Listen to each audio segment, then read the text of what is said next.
নমস্কাৰ এই মুহূৰ্তত লৈ আহিছো আপোনালোকৰ বাবে কেইবাটাও গুৰুত্বপূৰ্ণ খবৰ আৰু এনেকুৱা ধৰণৰ খবৰসমূহ নিতৌ চাবৰ কাৰণে চেনেলটো সাবস্ক্ৰাইব কৰি বেল আইকনটো প্ৰেছ কৰাৰ লগতে ভিডিঅ'টোত এটা লাইক কৰি দিব।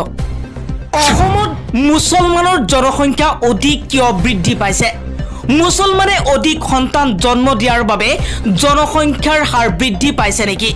মুছলমানে অধিক সন্তান জন্ম দিয়াৰ বাবে নহয়, মুছলমানৰ প্ৰবচনৰ বাবেহে হৈছে জনসংখ্যা বিস্ফোৰণ।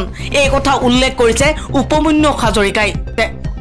আৰু আন এটা খবৰ হৈছে ধুবুৰীত বনাঞ্চলৰ ৩০০ হেক্টৰ ভূমি বেদখল মুক্ত কৰিবলৈ নিৰ্দেশ দিছে মন্ত্ৰী ৰঞ্জিত কুমাৰ দাসে।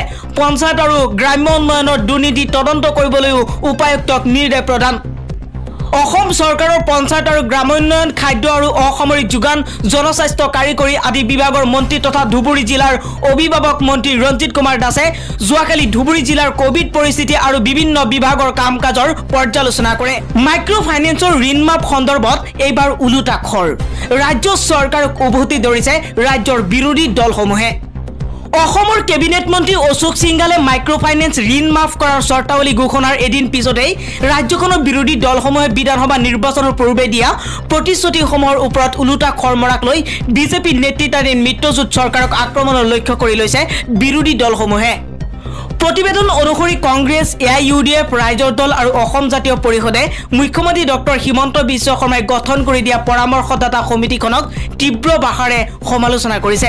সমিতিখনৰ অধ্যক্ষ সিঙে শুকুৰবাৰে কৈছিল যে ৩১ ডিচেম্বৰ ২০২০ৰ পূৰ্বে লোৱা ঋণবোৰহে মাফ কৰিব ৰাজ্য চৰকাৰে। আনহাতে যিসকল পৰিয়ালৰ বাৰ্ষিক উপাৰ্জন ১ লাখ বা ১ লাখৰ অধিক সেইসকল লোকক ঋণ মাফ আঁচনিৰ পৰা বাদ দিয়া হ'ব। অসমত থকা অবৈধ বাংলাদেশী অনুপ্ৰৱেশকাৰীৰ তথ্য কংগ্ৰেছ আৰু বিজেপি দুয়োখন চৰকাৰে যোৱা ৩০ বছৰে দি আহিছে।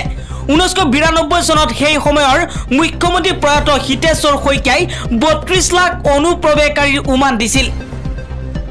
আৰু তাৰ পাছত 2004 চনত কংগ্ৰেছৰ গৃহ ৰাজ্য মন্ত্ৰী শ্ৰী প্ৰকাশ জয়ছোৱালে 50 লাখ অনুপ্ৰৱেশকাৰী আৰু 2016 চনত বিজেপিৰ কেন্দ্ৰীয় গৃহ ৰাজ্য মন্ত্ৰী শ্ৰী কিৰণ ৰিজুৱে 80 লাখ বাংলাদেশী অনুপ্ৰৱেশকাৰী অসমত আছে বুলি সংসদত তথ্য দাঙি ধৰিছিল, যিটো অসমৰ মুঠ জনসংখ্যাৰ 25%।